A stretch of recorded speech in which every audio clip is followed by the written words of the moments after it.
Hey folks, this time I'll show you an example of using two UV maps. When you see it, you will immediately understand what two are good for. So first select the edge of the cube and Ctrl E, mark seam. Below right are the UV maps. One is already out of the box.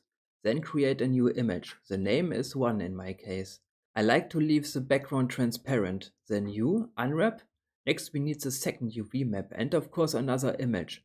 Why not name 2? But remember to give sensible name. So that you can see the difference better, I use U and unwrap it with Smart UV project. I have to admit this is my favorite because in my opinion you don't need seams in most cases. Then to the shading tab, but I wanted to say that you can switch between the UV maps and see the different surface arrangements. We have everything we need from previous tutorials. Check the playlist if you don't have any matching images. The superwood is basis and copy paste everything for a second picture. But remember to choose the UV map. The second picture has transparent areas. I give it more emission so you can see it better. You friends know the topic is UV maps. Let's not waste so much time here. So the second picture is selected and it got a little more power.